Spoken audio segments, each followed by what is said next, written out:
Este domingo se va a definir quién será el próximo presidente de la República entre Gabriel Boric y José Antonio Kast. Se espera que la jornada de votación sea más expedita que la primera vuelta porque los votantes van a recibir solo una papeleta, solo un voto.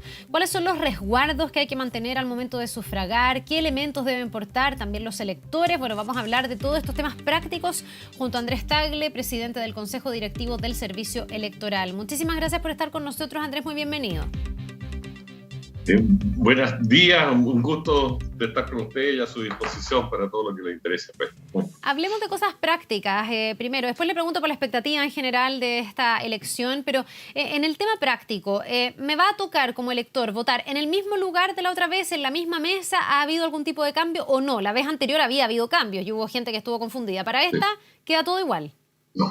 Esta queda todo igual, son todos los locales en Chile exactamente iguales que los mismos anteriores y las mesas en dichos locales no hay ningún cambio. Hay un pequeño problema en Mar del Plata, Argentina, pero eso se está informando localmente allá, digamos. Pero así que no hay cambio en el territorio nacional. Ya, por tanto, tengo que ir a la misma mesa, al mismo local que me correspondió en la primera vuelta. Andrés. Ahora, si la persona no lo recuerda, le recomendamos consultar los datos del CERVEL, digamos, para asegurarse y ir mejor, porque a veces, como lo han cambiado, ya no sabe cuál de los dos le tocó la vez anterior. Claro, o gente que no fue a votar en la primera vuelta, que también se puede dar el caso, que vaya a esta segunda y por lo tanto ahí la página del CERVEL uno puede encontrar sus datos electorales. En consulta de datos, en cervel.cl está totalmente disponible esa información y es bueno que se consulte. Ya, le dije hartas preguntas prácticas y básicas. ¿Qué debo llevar como elector? Bueno, tiene que llevar, digamos, mascarilla, lápiz pasta azul, su cédula de identidad o pasaporte que pueden estar vencidos desde octubre del 2019 en adelante, ¿ya? Básicamente a eso también recomendamos que vaya con alcohol gel para sanitizarse las manos después del proceso de votación. Eso, básicamente. ¿Puedo votar con algo que no sea mi carnet de identidad? ¿Algún otro tipo de identificación? Solo pasaporte. Ya, ¿solo pasaporte o carnet de identidad? Sí, pasaporte y carnet de identidad, que son los documentos oficiales de identificación que emite el registro civil. Andrés, y la clásica pregunta, perdí mi carnet de identidad y estoy en espera de que me entreguen mi cédula física, ¿puedo ir a votar? No. ¿Podría ir con el pasaporte? Pero si no tengo pasaporte... Podría ir con el pasaporte, si no tiene pasaporte no. Ya, no me sirve el comprobante de que yo pedí el carnet. No, porque ese comprobante en el fondo no es una evidencia de identidad. Ya. ¿Qué pasa con los vocales de mesa? Había personas que se desempeñaron como vocales de mesa la vez anterior porque estaban convocadas. Hay otros que ese día quedaron como vocales de mesa porque había que completar las mesas para que pudieran funcionar. ¿Todos ellos tienen que repetir esta jornada del día domingo? ¿Hay espacio para poder excusarse, por ejemplo? No, sí, todos tienen que repetirse. Son exactamente los vocales que ejercieron efectivamente el día 21 de noviembre, que están obligados por mandato de la ley, digamos, a concurrir nuevamente a constituir las mesas, ¿ya? Podrían agregarse hasta completar los 5 vocales que estuvieron designados para el 21 de noviembre y que no asistieron, ¿ya? Pero eso es hasta completar los 5, nunca reemplazando a los otros. ¿Ya? Salvo que estos no lleguen después de las 9 de la mañana, ¿ya?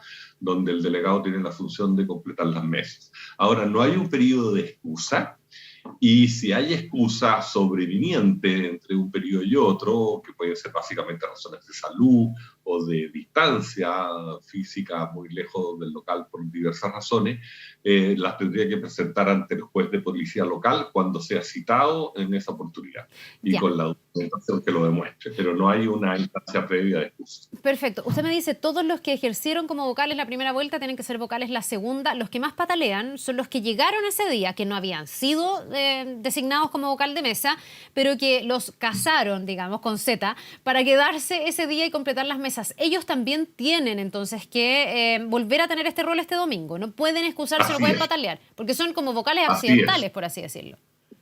Sí, pero muchos son voluntarios también, pero hay de todo, hay casados, como dice usted, y voluntarios. Pero tienen la obligación legal de constituir las mesas. Esta es una repetición de la elección, digamos. segunda vuelta es una repetición, por eso que prácticamente no hay cambio, nada en el poco tiempo que hay. Ahora, los que estaban designados originalmente son bienvenidos, digamos, pueden completar la mesa hasta 5 y después de las 9 de la mañana reemplazar a aquellos que no pudieron. Y cualquiera que se quiera ofrecer voluntariamente también es muy bienvenido. Tiene que inscribirse en la oficina electoral del local de votación antes de las 9 de la mañana, porque el delegado a partir de las 9 de la mañana comienza a constituir las mesas y reemplazar a las personas que no han llegado.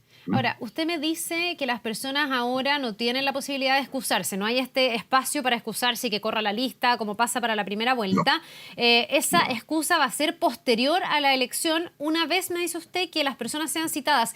¿Se cita a todos los vocales que no concurren? ¿Efectivamente se hace algo? ¿Hay una multa? ¿Hay un riesgo? Si es que uno era vocal de mesa, no se excusó en el momento debido y no llegó a ejercer esta función.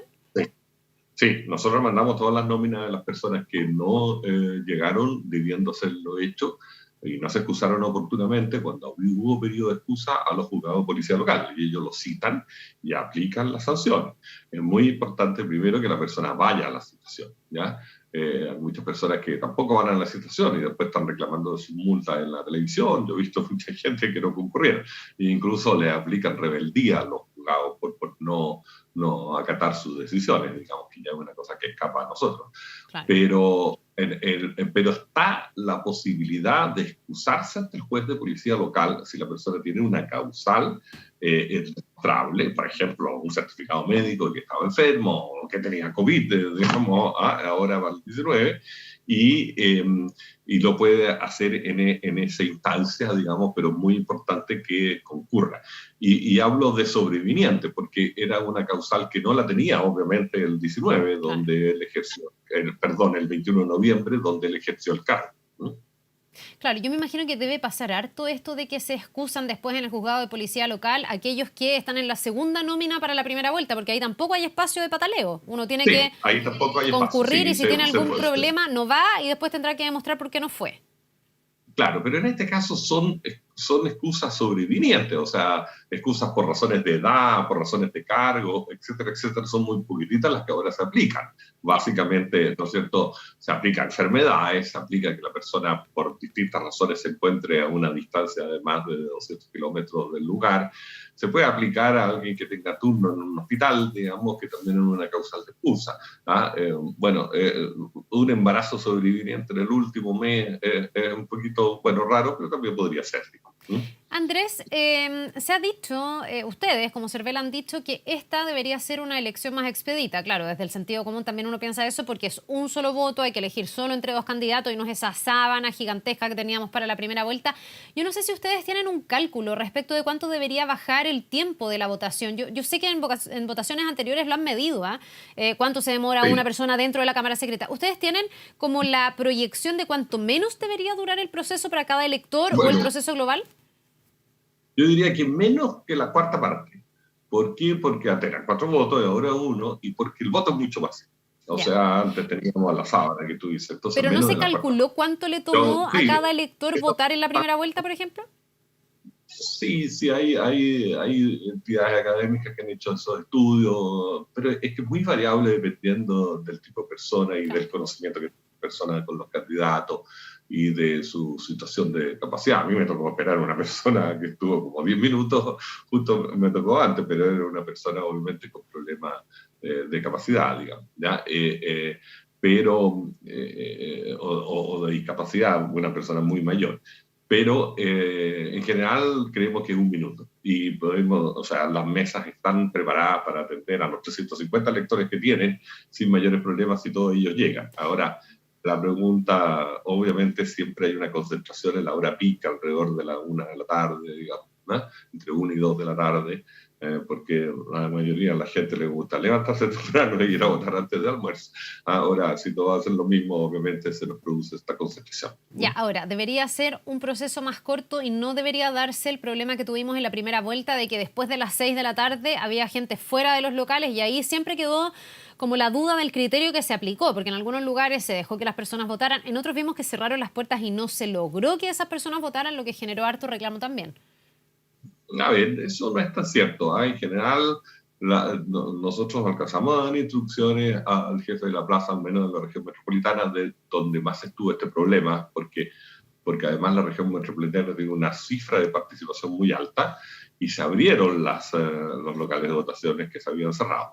Ahora, en general, toda la gente que llegó y estando fuera o dentro del local se le permitió acceder y votar.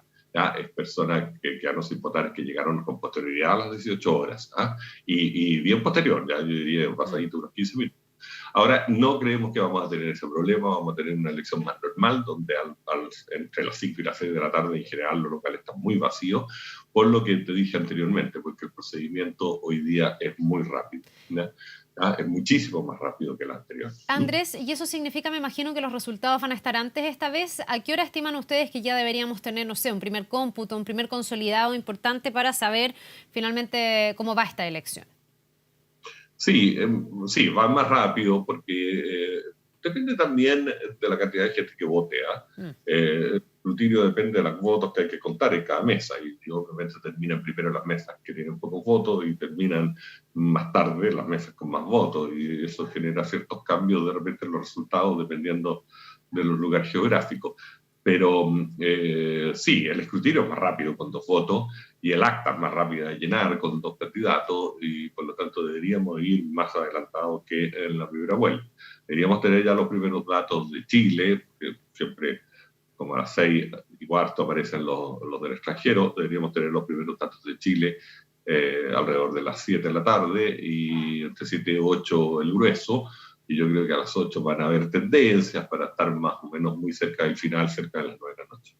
Ya, en la antesala, y si le hacemos caso a las encuestas, Andrés, se dice que esta va a ser una elección bien estrecha, y algunos plantean que podríamos tener un escenario donde aquí se discuta cada uno de los votos y donde esto se pelee voto a voto. Ahí el rol de los apoderados me imagino que va a ser bien necesario, bien importante, un poco para pensar también cuál es ese rol. Ustedes también han dicho que esto no es una batalla, pero que es súper relevante el rol que juegan los apoderados.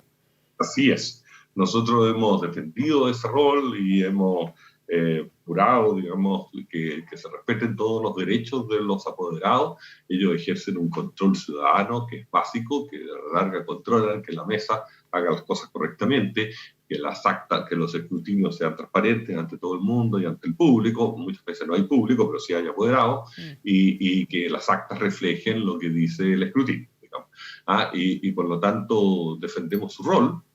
Ellos tienen derecho a estar sentados en la mesa, tienen derecho a aparecer en las actas de constitución y en las actas de escrutinio, firmarlas, tienen derecho a objetar votos y a dejar constancias de cosas que ellos estimen irregulares en la mesa.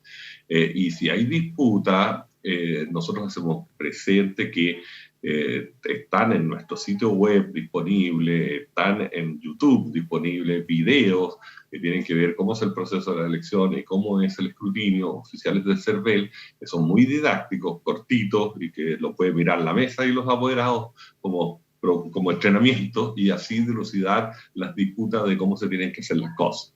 Ahora, también le pedimos a los apoderados defendemos sus derechos, pero le pedimos también un buen comportamiento. ¿Ya? Esta no es tampoco la guerra mundial, aquí hay que tratar de ponerse de acuerdo y cuando hay un voto que no haya disputa sobre él, bueno, hay que dejar las constancias en la mesa y dejarlo en la condición de objetado, votos que se escrutan, que se coloquen en un sobre aparte para que finalmente resuelva el Tribunal Electoral correspondiente. ¿Ya? Eso le iba a preguntar, porque en un escenario muy ajustado, lo que pase posteriormente con esos votos es bien relevante, el saber si finalmente ese voto se le entrega a alguno de los candidatos, ese voto se declara nulo, ese voto, no sé si hay votos que por objetados al final no se le terminan sumando a nadie, cómo funciona como ese proceso posterior, el que muchas veces no nos aqueja tanto, no nos preocupamos tanto porque son elecciones a lo mejor que se imponen a algún candidato con bastante holgura, pero cuando son muy apretados esto va a ser, o sería en ese escenario hipotético, súper relevante.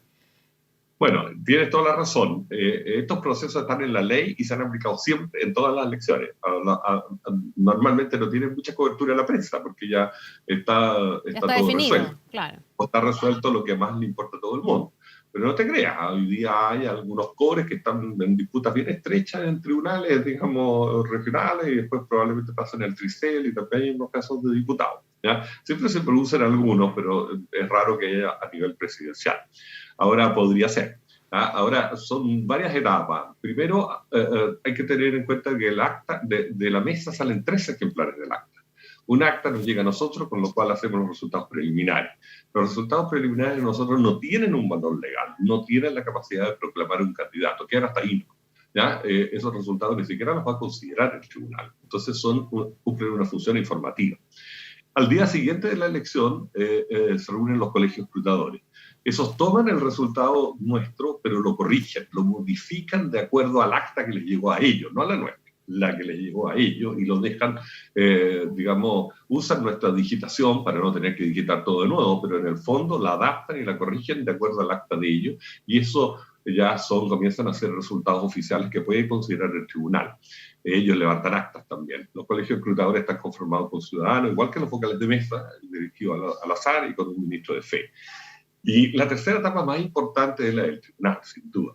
El tribunal recibe un tercer ejemplar del acta y también hace su propio escrutinio con ese ejemplar del acta. Ellos tienen un sistema de lectura óptica de caracteres y llevan los votos anotados en las actas al computador y practica su propio escrutinio, y el tribunal va resolviendo todas las diferencias, las descuadraturas de acta, etcétera, con la facultad de volver a escrutar una mesa si lo estima conveniente, y muchas veces lo hace. De hecho, para la primera vuelta presidencial escrutaron como 81 mesas, ya nuevamente, porque faltan, porque están los datos muy contradictorios, etcétera, ellos las vuelven a escrutar. Esto demora 30 días y son ellos los que proclaman el candidato, el presidente electo. ¿Ya? Y además declaran si la elección fue válida o nula, porque ahí pueden haber recursos de nulidad. Los hubo en la primera vuelta, muchos, pero los rechazaron todos, los consideraron inadmisibles. Ahora, es importante entender que este proceso se hace sí o sí. ¿Ya? Hay un resultado estrecho o hay un resultado volcado. ¿Ya? Y no es que se impugne lo del CERVEL. Lo del CERVEL no tiene valor legal. El tribunal no lo considera para nada. Hace su... Ya, no, me queda súper claro. Eso da muchas certezas, como te digo, de que si nosotros cambiáramos el resultado no llegaríamos a ninguna parte. Simplemente haríamos el ridículo, digamos, y queríamos el descubierto. Digamos, ¿ah? Entonces, todas estas personas que andan en redes sociales hablando de fraude, etcétera, porque se digita incorrectamente, no tienen ningún asidero, digamos. ¿Ya? Donde menos se puede hacer fraude es en el resultado del CERVEL, porque no tiene valor. Ya, no, eso es súper tranquilizador, ¿ya? En el fondo. Y habla de la robustez también de nuestro proceso eleccionario. Claro, con todo yo quiero hacer presente que nosotros hacemos todo el esfuerzo porque sea un resultado lo más fidedigno posible. Claro. Y de hecho, te doy el dato, entre la primera vuelta, en la primera vuelta, el resultado nuestro y el del Tricel, la diferencia para los 7 candidatos fue que el Tricel les asignó 1.277 votos más, o sea, un 0,018%, una cifra ínfima respecto del total, y esto se repartió entre los 7 candidatos, a algunos les dio más y a otros les quitó un poco, ¿ya? Respecto del nuestro. ¿Ya? Obviamente el vale y el definitivo del tribunal, o sea, las diferencias existen, pero son muy menores, digamos, ¿ya? Ahora... y eso tiene que ver con mesas que a nosotros nos llegaron, mesas que volvió a escrutar el tribunal, etc. ¿Ya? Se resuelven las inconsistencias, por así decirlo. ¿Ya? ¿Ya? Y ese es su propósito. Ahora, el tribunal hace un trabajo lento, pero riguroso. Uno no puede ser rápido y riguroso. No sé si me entiende. Tiene que ser, para ser riguroso, obviamente tienes que hacer un trabajo lento de revisar el caso por caso. Bien, pues queda ahí bien claro y darte tranquilidad en el saber que hay como chequeos y contrachequeos para que esto sea absolutamente transparente. Andrés Tagle, presidente del Consejo Directivo del Servicio Electoral, muchísimas gracias por habernos acompañado esta mañana. Que le vaya muy bien y que sea exitosa esta jornada electoral del día domingo. Muchas gracias por los buenos deseos, Carla. Ahí estaremos esperando que sea así. Gracias a ustedes. Buenos días.